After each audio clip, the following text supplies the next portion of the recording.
Mesdames et messieurs, bonsoir. Je ne pensais pas faire une conférence à guichet fermé en quelque sorte ce soir. Et je vous suis reconnaissant de vous être rassemblés aussi nombreux pour venir m'écouter. Merci à la Bibliothèque Bodmer et à son directeur Jacques Berchtold, ainsi qu'au commissaire de l'exposition Michael Jacob, de nous offrir cette occasion de vous balader à travers les jardins japonais à l'occasion de l'exposition des jardins et des livres.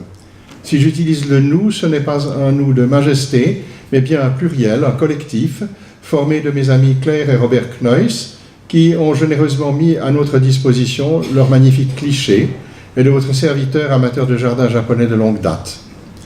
Claire et Robert Knois sont comme moi des amoureux inconditionnels du Japon. Ils ont visité le pays du soleil levant à maintes reprises, se concentrant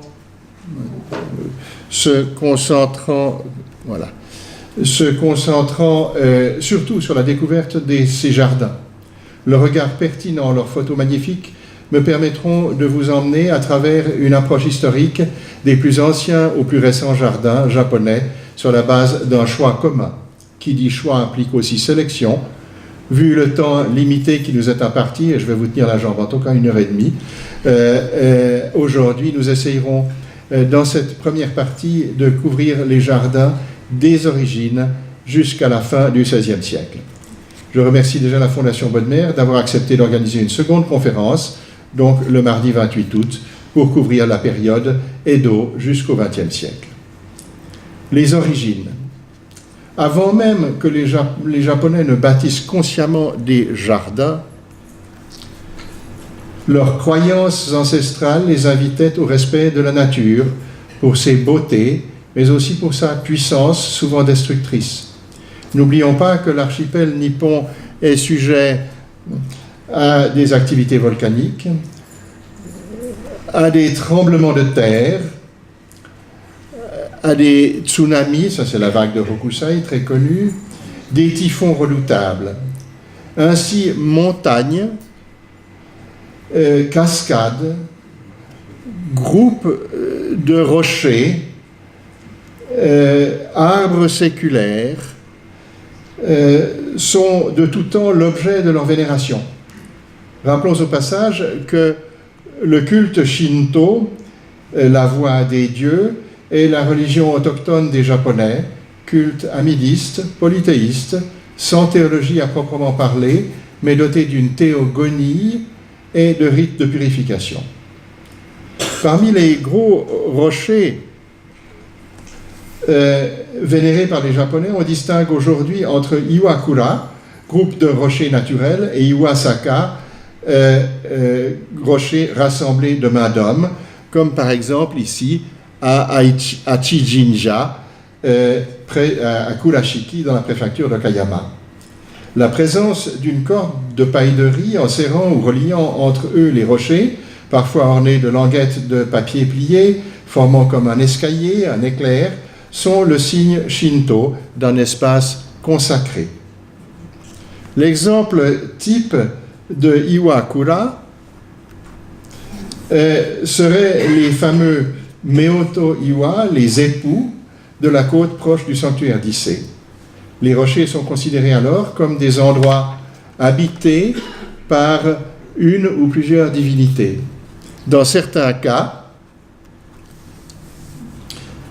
comme au mont Miwa, Miwa signifie les trois cercles au sud de Nara, on peut voir sur le flanc ouest de la montagne, elle-même considérée comme sacrée, des cercles de rochers assemblés de main d'homme, Iwasaka, comme si ces cercles avaient été créés comme terrain d'atterrissage pour les divinités. Dans d'autres cas, comme vous le voyez ici, dans d'autres cas, comme à Kibitsuhiko Jinja ou à Sojagu, dans la préfecture d'Okayama, on peut y voir un vaste étang, presque un petit lac, avec quelques îles espaces sanctifiés, réservés aux divinités, autrefois isolées et aujourd'hui jointes par des ponts. L'eau était alors considérée comme élément purificateur et comme barrière, comme limite entre le monde profane et le monde sacré. Une vue d'oiseau du plus grand tumulus impérial réputé être celui de l'empereur Nintoku, 16e empereur de la dynastie impériale, mais proto-historique et donc aux dates sujettes à caution, vous donnera une idée du rôle de l'eau, protectrice d'un espace sacré, le tumulus lui-même étant long le tumulus, donc la partie intérieure, le trou de serrure, étant long de 478 mètres. Les rochers, comme tous les éléments de la nature, sont l'objet de respect, d'une vénération de la part des Japonais. Les structures dont je vous parle datent de la proto-histoire japonaise. On estime leur existence remontant à bien avant le VIe siècle. Nous entrons dans les premiers jardins à l'époque dite Asuka et Nara. C'est avec l'introduction du bouddhisme au Japon en 538, au travers les contacts avec les royaumes de Corée, Pekché, Shilla et avec la Chine, que les premiers jardins voient le jour. Avec le bouddhisme, le concept du mont Sumeru, c'est-à-dire pilier mythique du monde, lieu de séjour des immortels, est reçu au Japon. Il s'agit ici d'une peinture qui nous vient du Bhoutan, mais c'est le même concept. C'est en 612 qu'un Coréen naturalisé aurait construit pour Sogano Umako un vaste étang avec des îles dans sa résidence. Sogano Umako était un réformateur politique et introducteur du bouddhisme au Japon. Il a vécu de 551 à 626. D'ailleurs, l'île en japonais veut dire Shima, et Sogano Umako était connu à l'époque comme Shima Dono, c'est-à-dire le monsieur de l'île, parce qu'il était le premier à avoir des îles dans son étang. On lui attribue la fondation d'Asukadera, un des tout premiers temples bouddhistes du Japon. Il n'est donc pas étonnant qu'il soit considéré comme le premier commanditaire de jardins dans l'histoire japonaise. À cette époque dite Asuka, le Japon adopte et adapte les institutions politiques chinoises, le bouddhisme, l'écriture et une grande partie de la culture chinoise. Il faut ici mentionner que la géomancie chinoise d'origine taoïste est aussi adoptée par les Japonais. Celle-ci implique le respect des divinités protectrices des 4 directions, au nord le guerrier sombre, à l'est le dragon bleu ou vert, au sud l'oiseau flamboyant et à l'ouest le tigre blanc, dont les couleurs sont respectivement le noir et violet pour le nord, le bleu et vert pour l'est, le rouge pour le sud et le blanc pour l'ouest. Rajoutons au passage que le dragon est symbole du yin et le tigre symbole du yang, les éléments du Tao. Nous retrouverons ces références plus tard dans notre exposé. En conséquence, la sélection du site de la capitale impériale respecte ces conditions. Le palais impérial et toute demeure aristocratique sont donc orientés face au sud, appuyés au nord à une montagne. Un étang sera nécessairement creusé au sud de la demeure et le courant d'eau d'alimentation arrivant de l'est. Les jardins de ces époques anciennes sont presque uniquement des jardins avec étang ou courant d'eau et ont tous disparu. À la suite de nombreuses fouilles archéologiques, 2 d'entre eux ont été retrouvés et restaurés dans l'ancienne capitale de Nara.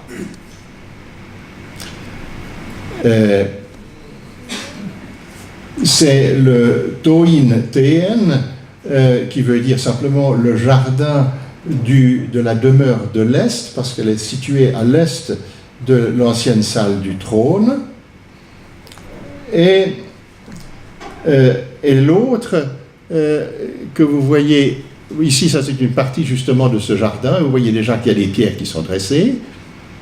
Et l'autre, c'est le Kyuseki-Teien, qui veut simplement dire le jardin d'un endroit ancien qui a été redécouvert, Kyuseki.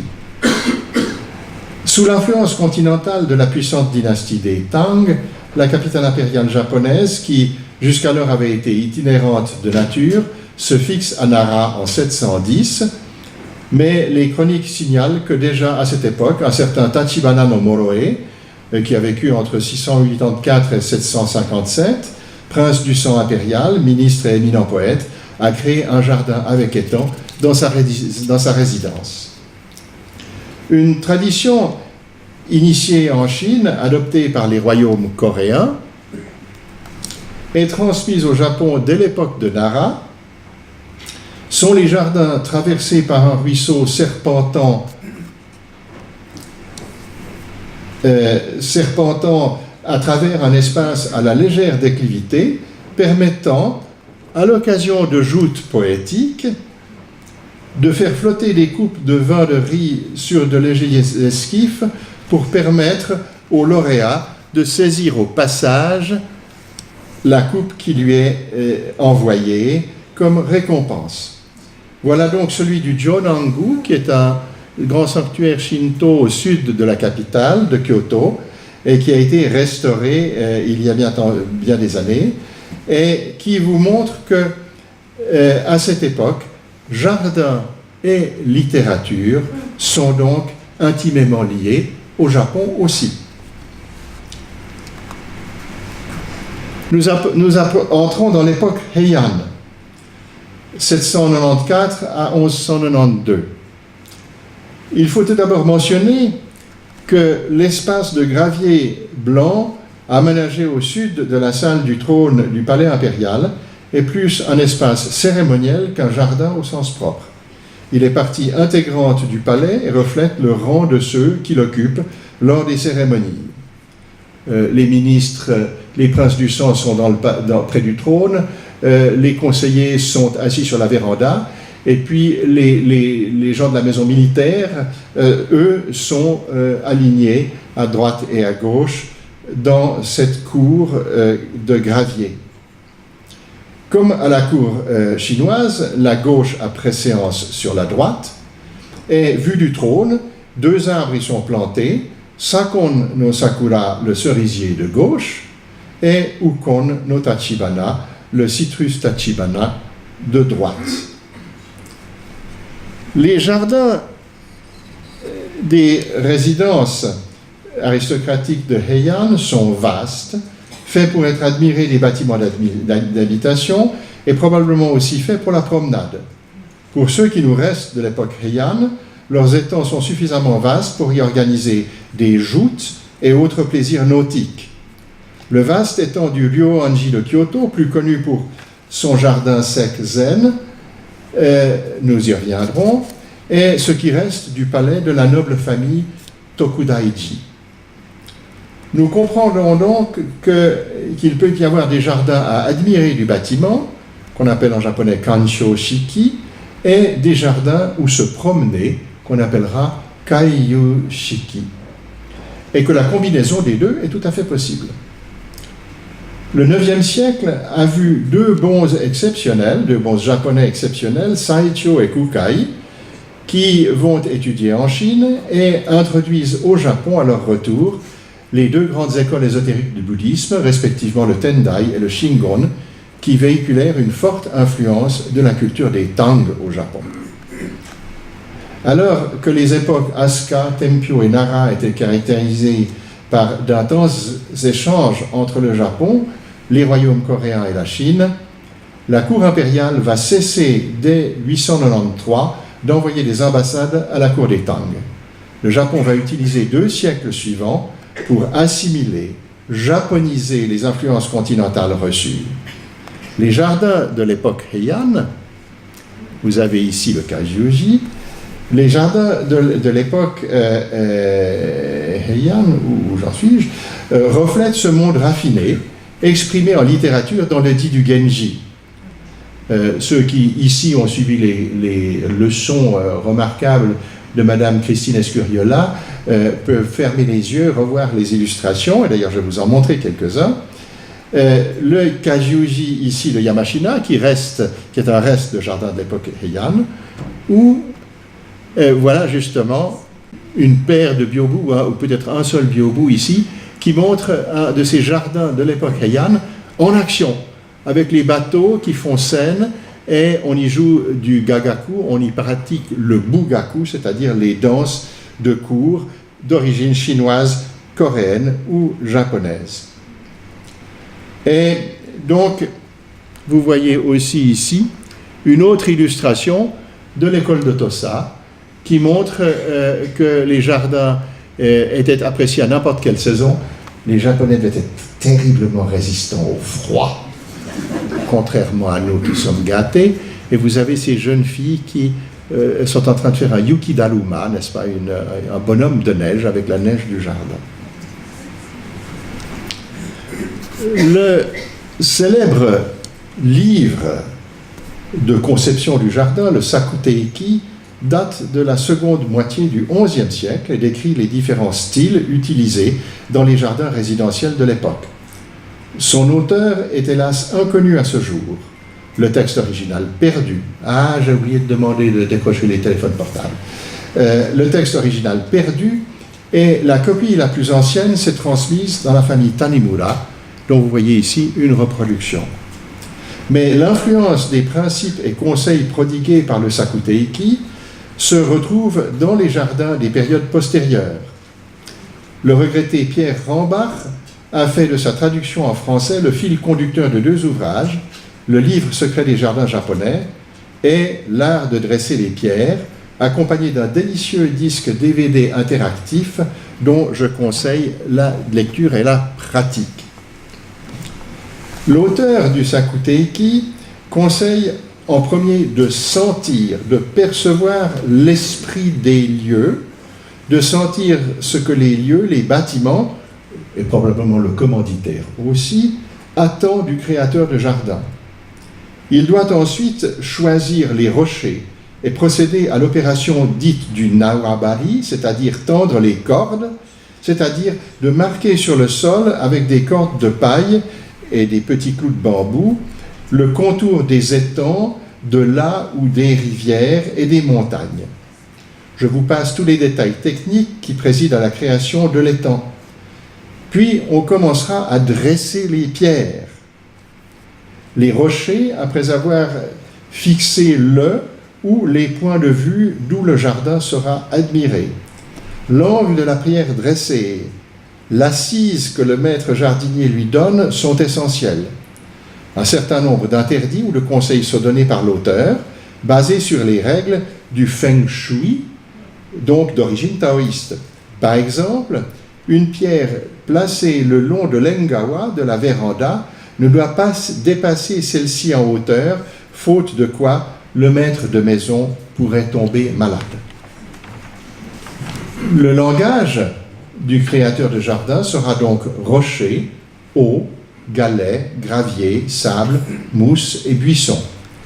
Mais à l'époque Heian, les vastes jardins des résidences de la noblesse sont aussi plantés des fleurs, arbres et plantes herbacées qui orneront chacune des saisons. Camélias et pruniers encore sous la neige, puis avec le printemps magnolias, cerisiers, sans oublier les nouveaux feuillages, les cascades jaunes des kéréas, les glycines, les iris, les azalées, rhododendrons et pivoines, alors que l'été s'approche et que la mousson arrive, invitant les rainettes vertes à suspendre leur nid de mousse blanche aux branches surplombant l'étang. Les lotus et les nymphéas envahissent l'étang en été, comme le montre ici le Shosei-in, qui est aussi un jardin, un reste de l'époque Heian, un peu remanié par la suite. Et l'automne apporte sa foison de chrysanthèmes, de lespédès, de miscanthus, sans oublier les érables pourpres. Et les premiers camélias pour boucler la ronde des saisons. Voilà les camélias qui sont tombés avec les feuilles, les pétales de cerisier aussi. Ceci nous rappelle l'extrême richesse de la flore japonaise. On y trouve aussi un puits pour s'approvisionner en eau. Sous l'influence de l'enseignement de l'école Tendai, l'idéal de la terre pure se répand ainsi que le culte du Bouddha Amida, lequel a promis de sauver les âmes de tous ceux, quel que soit leur karma, qui auront invoqué son nom avant de mourir, fût-ce à la dernière minute, avec sincérité. Le paradis d'Amida, la terre pure de l'Ouest, est décrite en détail dans les textes canoniques. Nous allons voir en conséquence de puissants personnages bâtir des temples à la gloire d'Amida, reproduisant ainsi, en bâtiment et en jardin, la description du paradis. Le Byodo-in de Fujiwara no Michinaga, qui a vécu de 966 à 1028 à Uji, ou le Motsuji des Fujiwara du Nord, construit aux environs du XIe et du XIIe siècle à Hiraizumi, ou encore le Shōmyōji de Kanazawa, près de Kamakura, sont des manifestations de cet effort de reproduire le monde de la terre pure de l'Ouest, du paradis d'Amida. Nous nous approchons de l'époque Kamakura. Alors, l'époque Kamakura commence par une guerre civile.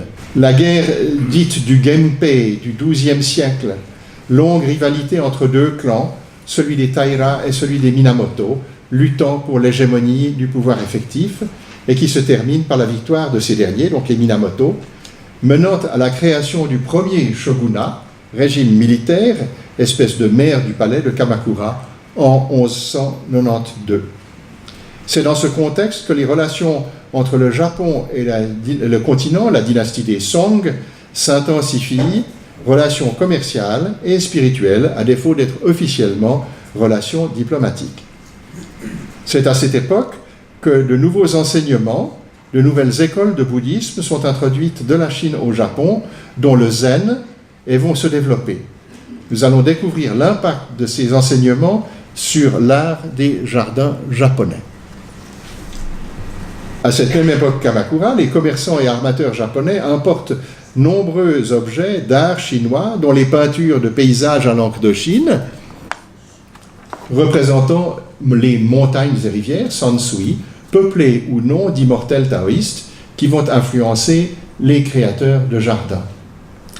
C'est cette influence à la fois zen et picturale qui va donner naissance aux jardins paysagers de type sec, kare sansui, ou avec étang, ou même cours d'eau, plus souvent à admirer d'un bâtiment que fait pour la promenade, suivant la thématique du mont Sumeru, le mont Sumeru, avec cascade, ici une cascade avec, ça c'est la cascade du Kinkakuji, mais qui viendra un peu plus tard, avec la carpe qui bondit pour passer la cascade, et une de ces carpes se transforme en dragon.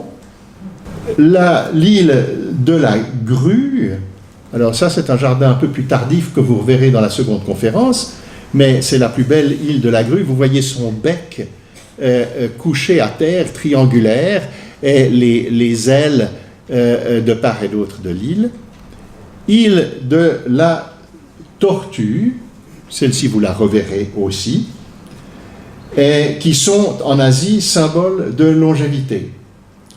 Même si les premières cascades et les premières triades de rochers apparaissent déjà à l'époque Heian, c'est à l'époque Kamakura que l'on voit les assemblements de rochers en triades. Sanzon Iwagumi, celle-ci est plus tardive, je vous en reparlerai, mais une Sanzon Iwagumi, c'est donc une triade de rochers, une pierre centrale plus élevée et deux, une à droite et à gauche, qui l'assistent et qui, dans le fond, sont créés par analogie aux représentations peintes ou sculptées des Bouddhas, un Nyorai, un Bouddha accompagné en principe de chaque côté d'un bodhisattva de chaque côté, deux assistants. Donc, rares sont les nombres pairs, surtout jamais le nombre 4, parce que le nombre 4, shi en japonais, a la même consonance que shi, la mort, et donc le nombre 4 est un nombre absent des arrangements de rochers dans les jardins japonais. Dans les hôtels au Japon, vous sautez du 3e au 5e étage aussi. Le 4e étage n'existe pas. Avec la croissance de la population et donc la raréfaction progressive du terrain disponible, la densification des espaces urbains, nous allons assister petit à petit à une miniaturisation des espaces sansui, des jardins sansui. Nous passons maintenant à l'époque dite Nambokucho, 1336 à 1392. C'est la montée sur le trône de l'empereur Go-Daigo qui correspond aussi à la chute du shogunat de Kamakura, suivi très vite d'un schisme de la dynastie entre la cour du Sud et la cour du Nord. Période troublée de l'histoire japonaise, à laquelle un grand maître du zen, Musō Soseki, calligraphe et bâtisseur de jardins, dont nous parlerons tout à l'heure, réussit à mettre fin en invitant les deux empereurs, celui du Nord et celui du Sud, à abdiquant après avoir marié la fille de l'un avec le fils de l'autre, et les faisant monter sur le trône. Ici, vous avez le jardin du Tenryuji d'Arashiyama, qui date de cette époque. C'était à l'origine la villa de l'empereur retiré Kameyama, transformée par la suite, après sa mort, en monastère zen.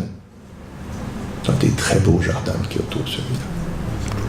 Et donc, la cascade que vous voyez ici, la cascade est une première pierre qu'on voit un peu, pas très bien ici, mais qui est une première pierre, dite pierre de la carpe bondissante, sont attribuées au maître zen chinois Ranke Doryu, qui était venu enseigner le zen au Japon, mais le reste du jardin est dû à Musō Soseki, qui est un personnage extraordinaire, un grand créateur de jardin. Vous voyez ici un autre jardin éponyme du même Musō Kokushi. Kokushi veut dire maître du pays. Il avait reçu 5 fois le titre de maître de pays de 5 empereurs successifs. Le Saihoji, monastère zen, dit temple des mousses. Ce jardin, qui est fait pour la promenade méditative et peut-être déjà pour la pratique de la cérémonie du thé, mais n'anticipons pas, a un étang en forme de Shinji, c'est-à-dire le caractère, excusez-moi, je ne le fais pas pour vous, mais pour moi, le caractère du cœur ou de l'esprit est, on devine que l'étang a une forme qui reproduit ce caractère du cœur. Il a peu de rochers, mais par contre implique énormément de travail d'entretien, ne serait-ce que pour désherber les mousses et ramasser les feuilles mortes.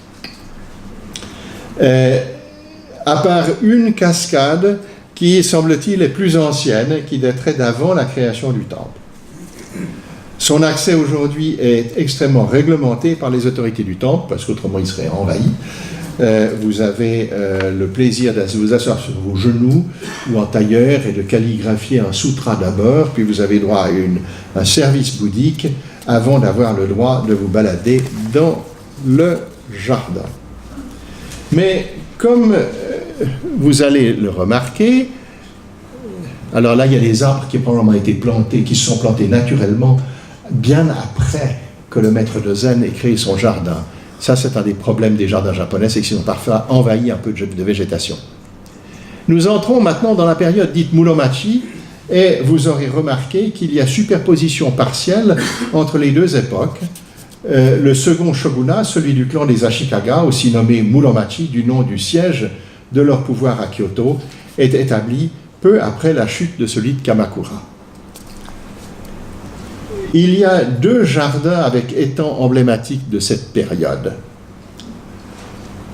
Celui du pavillon d'or, qu'on appelle aussi Rokuonji, et celui du pavillon d'argent.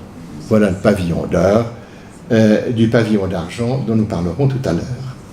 Vous avez ici un pin remarquable qui est nommé le pin du bateau trésor et qui aurait été, selon la transmission du temple, aurait été un bonsaï ayant appartenu au fondateur, au shogun Ashikaga Yoshimitsu, et qui aurait été transplanté en pleine terre et qui aurait poussé comme ça. Donc cet arbre, semble-t-il, aurait quelque chose comme 600 ans d'âge. Comme il a été taillé régulièrement, sa croissance a été aussi contrôlée de cette manière-là. C'est peut-être la seconde génération à les savoir. Le Rokonji, donc, fut créé par le 3e shogun Ashikaga Yoshimitsu, né en 1358, décédé en 1408, sur la base du jardin d'époque Heian des princes Saionji, à l'ouest de Kyoto. Et donc le shogun a simplement exproprié le prince Sayonji, tout simple, après l'avoir accusé de quelques malversations, et s'est approprié l'endroit. Ce n'est qu'en visitant l'étang vidé pour travaux de restauration en 1987 que j'ai pu voir les restes du jardin initial, aujourd'hui recouvert par les eaux de l'étang. Un reste de suhama, plage de galets, des piliers de pin plantés à l'époque dans le fond de l'étang pour retenir les 10 galets, nous faisant comprendre que le niveau de l'étang d'alors était plus bas d'1 mètre environ. Les îles, alors telles que refaites donc à l'époque du shogun, les îles sont ornées, munies de puissantes triades de rochers et quelques monolithes isolés dans l'étang rappellent le nom de leur donateur, Akamatsu ou Hatakeyama, puissants vassaux qui avaient offert les plus beaux cailloux de leur domaine au shogun, faisant parcourir des centaines de kilomètres pour les acheminer jusqu'à Kyoto, des cailloux qui doivent peser des tonnes.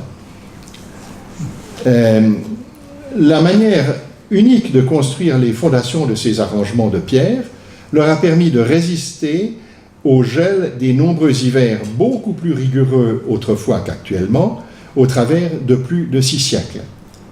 Cette villa, bâtie au tournant du XIVe et du XVe siècle, appelle 2 commentaires. Premièrement, le pavillon d'or lui-même fut conçu comme un reliquaire. C'est un shaliden destiné à abriter une relique du Bouddha historique Shakyamuni, cadeau de la cour des Ming, de l'empereur des Ming, au roi du Japon de l'époque, c'est-à-dire au shogun Yoshimitsu. C'est un peu le pendant de la Sainte-Chapelle à Paris. Ce n'est donc pas un bâtiment d'habitation. Deuxièmement, le jardin lui-même fait comprendre la passion des élites japonaises des temps anciens, et même des temps modernes, pour cet art particulier. On pense par association à Louis XIV, le nôtre, et à Versailles. Le voilà sous la pluie, il n'est jamais aussi beau que sous la pluie, et après de fortes pluies, où vous voyez le niveau de l'étang étant monté et recouvrant la partie inférieure des arrangements de rochers sur les îlots. Le Jishoji, ou pavillon d'argent, est le pendant du Rokuonji, du pavillon d'or, à l'est de Kyoto, bâti en 1482 par le petit-fils de Yoshimitsu, Ashikaga Yoshimasa, le 5e shogun de la dynastie. Il y en a eu 15 de shoguns. Bien qu'il n'ait jamais été recouvert de feuilles d'argent, faute de moyens probablement, il porte le surnom de pavillon d'argent.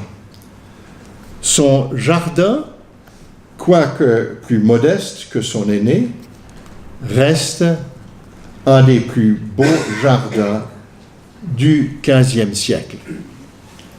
Et là aussi, l'entretien contribue au plein emploi du Japon. Le désintérêt notoire de Yoshimasa pour le gouvernement, il avait laissé plus ou moins sa femme se mêler des affaires, est à l'origine de la guerre civile de Honin, qui va durer 10 ans, de 1467 à 1477, laquelle guerre civile de Honin cause la perte d'une grande partie de la capitale et qui conduit à cette époque que l'on appelle le pays en guerre. Peu de bâtiments laïques ou religieux de Kyoto ont survécu à ces 10 années de guerre civile. Alors le pavillon d'or d'un côté et le pavillon d'argent étaient suffisamment extérieurs à la capitale pour avoir, eux, survécu. Les seigneurs de la guerre de cette époque sont souvent pratiquants du bouddhisme zen et amateurs de jardin. Un exemple de paysage sec, Kare Sansui, le plus célèbre peut-être, est le Ryoanji au sud-ouest du pavillon d'or.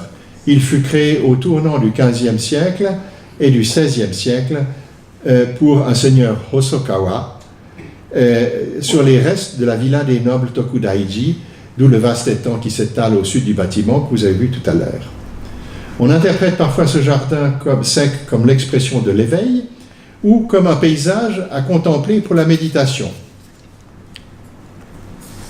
Mes amis Kneuss se sont levés très tôt un matin pour immortaliser le jardin dans la solitude et la lumière matinale, avant l'arrivée des bus de touristes et des classes en voyage scolaire, pour saisir un moinillon retraçant les reliefs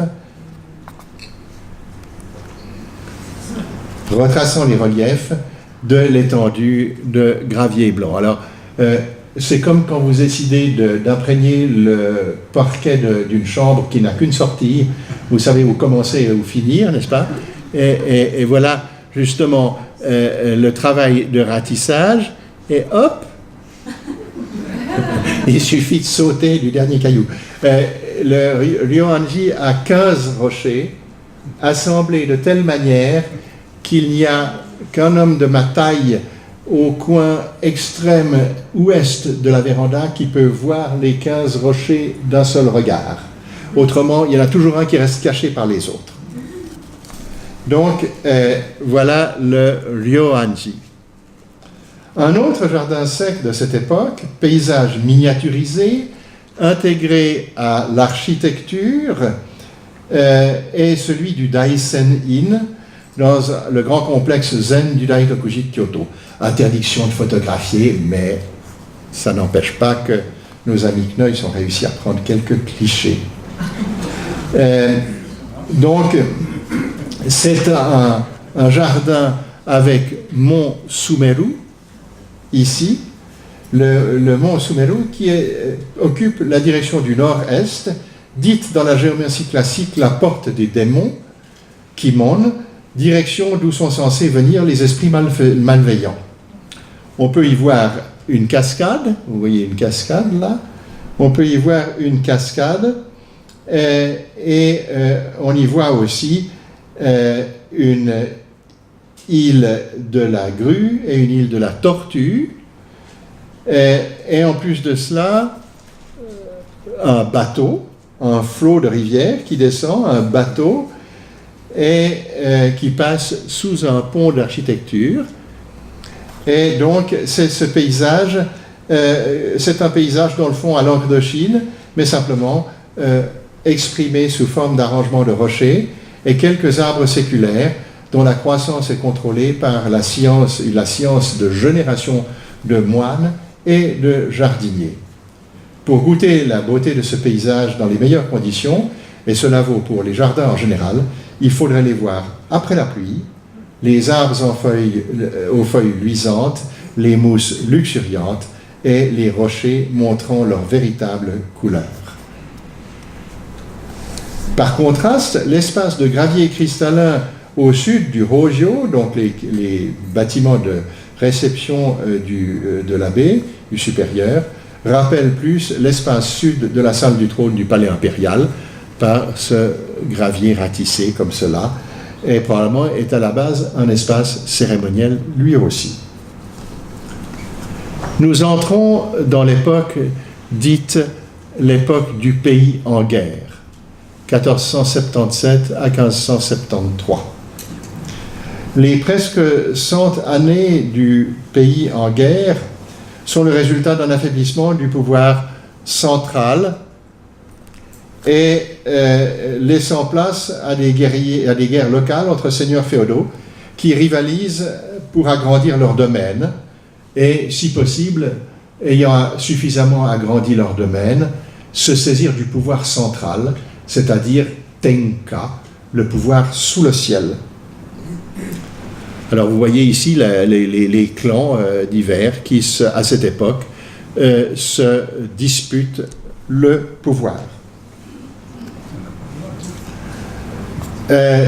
Et vous avez ici une photo, un instantané, pris d'une des 5 batailles dites de Kawa Nakajima entre Uesugi Kenshin, à cheval, et son meilleur ennemi Takeda Shingen, assis, qui ne daigne même pas tirer son sabre, il utilise son éventail de commandements pour parer le coup, qui est un peu illustre cette période du pays en guerre.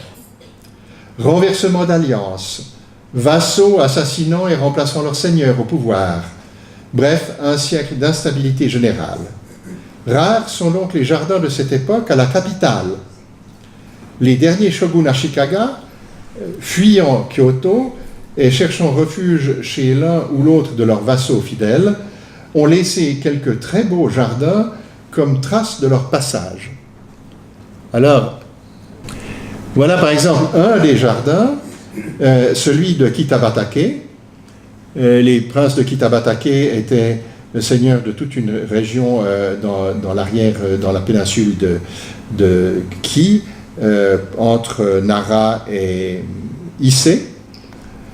Et voilà un aspect de ce jardin et un autre aspect de ce jardin qui sont encore aujourd'hui préservés à l'intérieur d'un sanctuaire dédié au culte payé au seigneur Kitabatake, ou voilà un des 3 ou 4 jardins de Asakura, qui est aussi le lieu de résidence du seigneur du même nom. Le nom de Hosokawa Takakuni, qui vécut de 1484 à 1531, un seigneur, un guerrier de très haut rang, proche du 12e shogun Ashikaga Yoshiharu, se voit attribuer la paternité de certains de ses plus beaux jardins d'exil. Faut bien meubler l'ennui entre 2 batailles, n'est-ce pas, et entre la fuite d'un endroit à l'autre.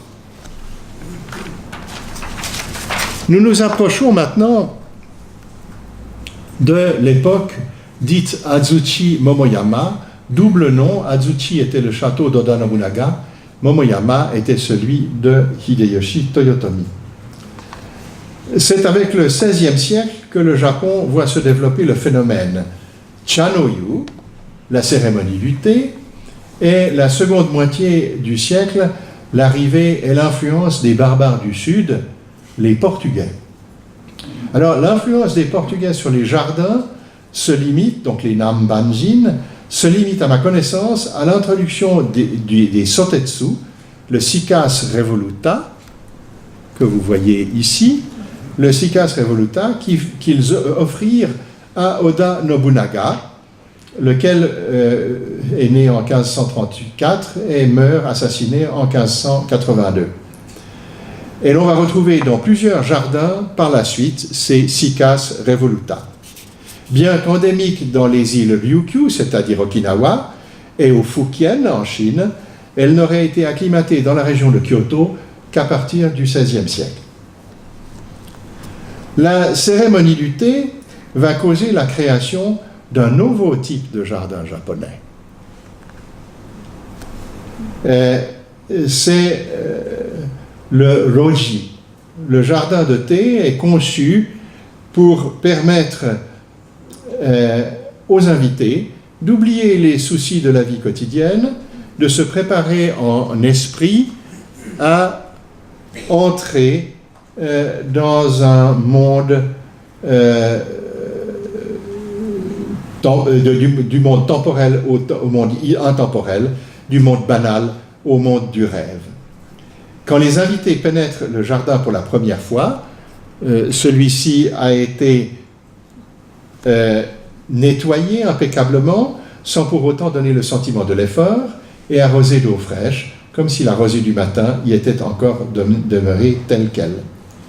L'amateur qui crée son propre logis évitera d'y planter des arbres à floraison exubérante ou à parfum pénétrant. Ça, c'est un jardin un peu postérieur, et où on voit ici la présence des érables, encore verts ou déjà rouges, mais en principe, on essaye d'éviter les contrastes de couleurs dans le roji. C'est sous l'influence de ces jardins de thé que l'on verra apparaître dans les jardins japonais les lanternes de pierre et autres types de stupa de pierre. La présence d'une pierre à ablution Tsukubai est aussi typique du jardin de thé. Le banc d'attente, alors ça c'est un jardin plus récent, mais les jardins de thé sont difficiles à explorer. Les grandes écoles n'en autorisent pas nécessairement ni l'entrée ni la photographie, excusez-moi.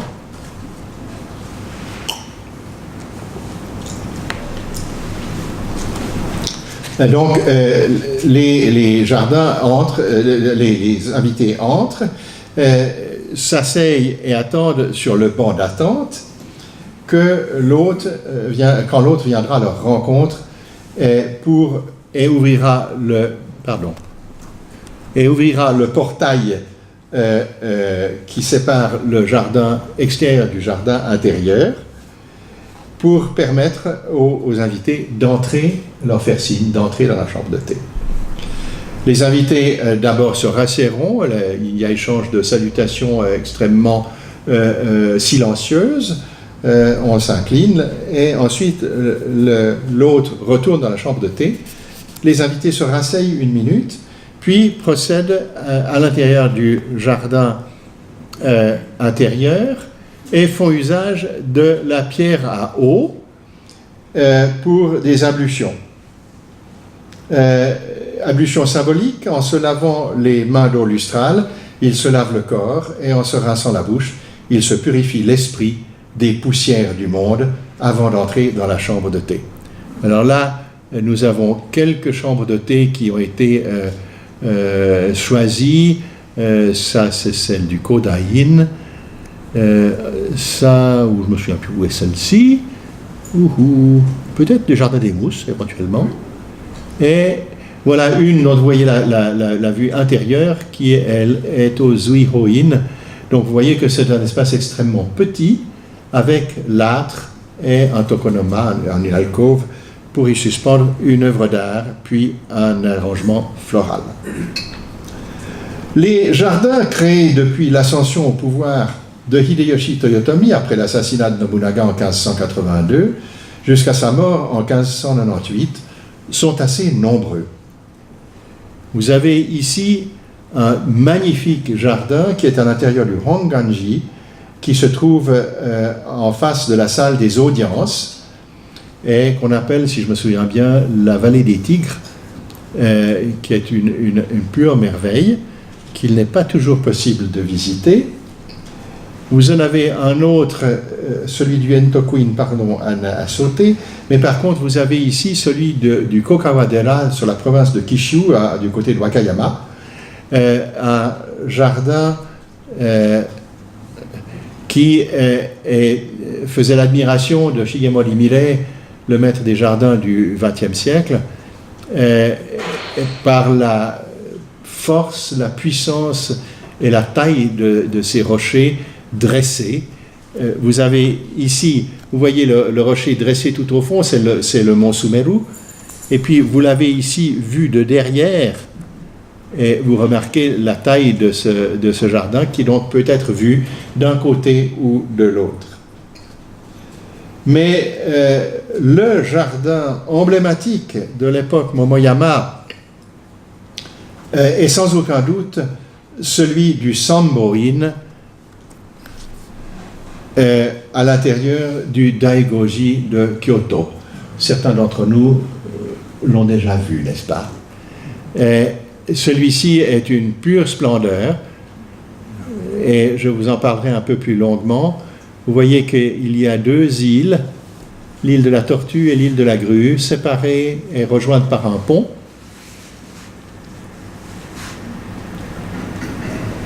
Et c'est dans le fond un des derniers jardins de l'époque Momoyama, dans ce sens qu'il a été bâti en 1598 avec tous les bâtiments du Samboin sur l'ordre de Hideyoshi Toyotomi, qui voulait célébrer au Daigo la célébration des fleurs de cerisier. Le Daigo est connu pour ses fleurs de cerisier, et donc le 15e jour de la 3e lune de la 3e année de Keicho, c'est-à-dire quelque chose comme le 20 avril 1598, il y a grande célébration de toute la cour de Hideyoshi, qui n'est pas shogun, mais qui a le titre de régent retiré, au Daigo, pour lequel on a construit ce jardin et ces bâtiments. Alors, vous imaginez, c'est comme pour le pavillon d'or, où je vous racontais que pour le shogun Ashikaga Yoshimitsu, les seigneurs féodaux vont se précipiter pour offrir les plus beaux cailloux de leur territoire et les envoyer, quitte à leur faire trafiquer par terre ou par mer sur des centaines de kilomètres. Là aussi, les seigneurs féodaux vont se précipiter pour offrir les plus beaux cailloux possibles de leur territoire. Il ne faut pas oublier que là derrière, la moitié du Japon est en train de combattre en Corée. Hideyoshi avait exporté son armée, le pays étant pacifié, avait exporté son armée. Et donc sa célébration des fleurs est là aussi pour, dans le fond, consoler les veuves de paille dont les époux sont en train de se faire massacrer par les Coréens. Certains ont survécu quand même. Et donc, on a construit ici le plus beau jardin de la planète de Kyoto de l'époque.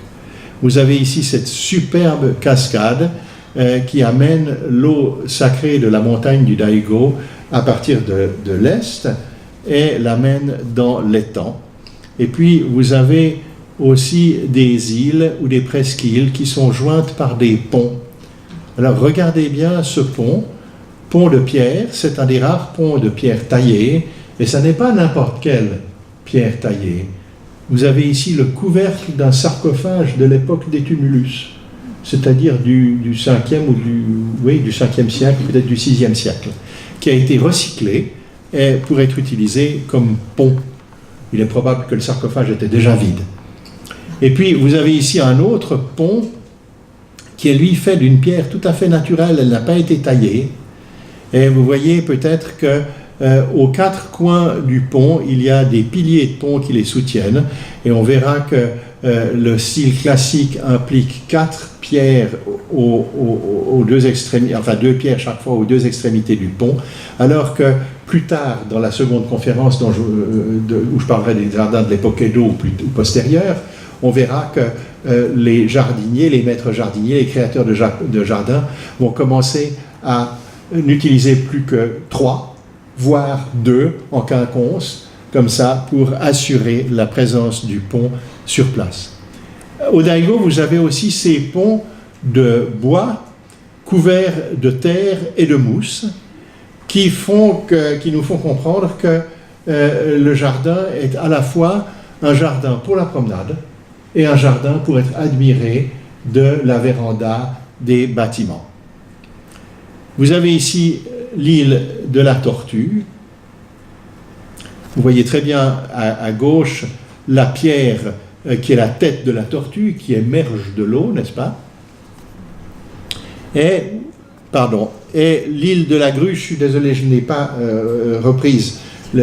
Mais ce que je voulais simplement vous raconter, c'est que Hideyoshi meurt en automne de 1598 et l'abbé du Sanboin était un très cher ami à lui, qui lui avait rendu grand service.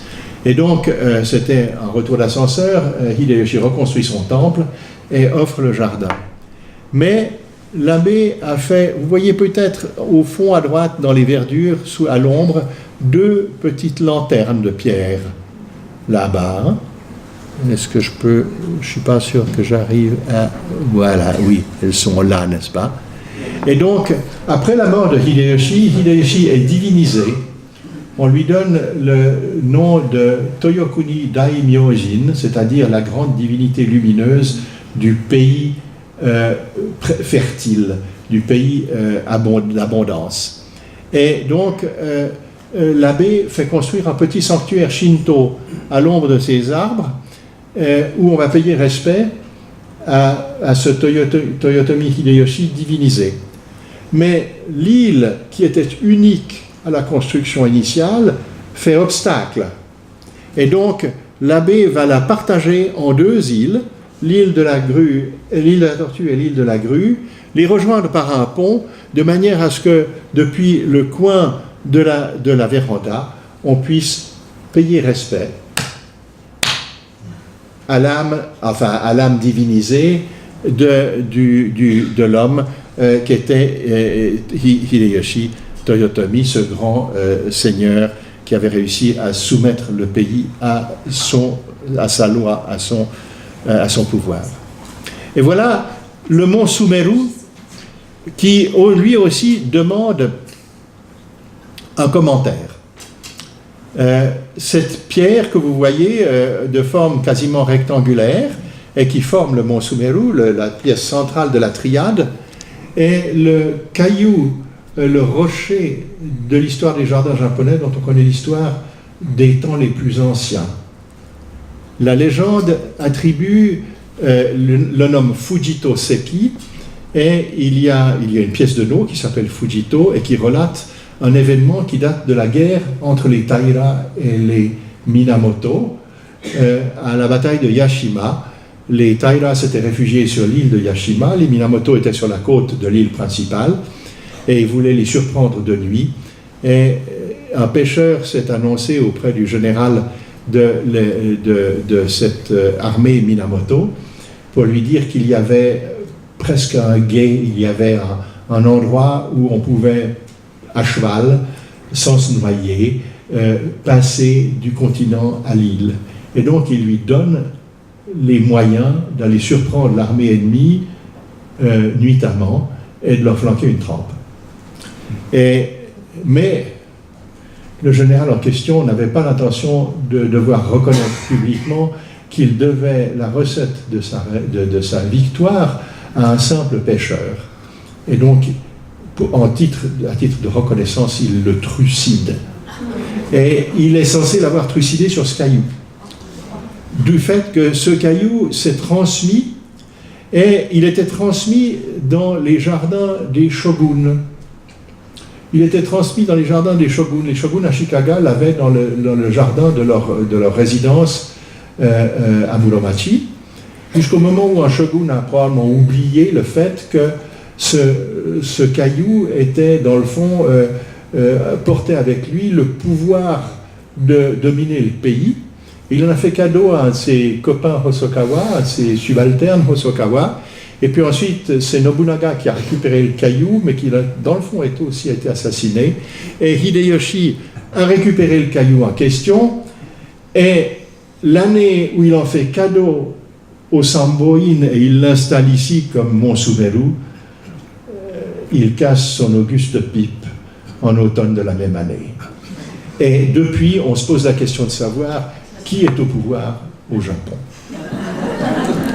Vous voyez ici un de ces merveilleux cailloux du niveau du Samboin qui vient, je ne sais pas de quelle partie du Japon, mais c'est une roche qui avait visiblement été choisie pour la beauté de son apparence et qui a été offerte pour la construction de ce jardin. Eh bien, écoutez, je pensais vous tenir pour 1h30. J'espère que je n'ai pas été trop vite. J'espère que vous n'avez pas été frustré de voir les diapositives trop rapidement. Mais j'ai réussi à vous donner mon propos en une petite heure. D'abord, je vous remercie d'être venus si nombreux. Ensuite, je vous remercie de votre attention et de la qualité de votre écoute. Et je suis prêt à répondre à vos nombreuses questions. Il y a déjà une main qui se lève là-bas au bout. Et voilà, la suite de l'exposé donc aura lieu le 28 août à 19h.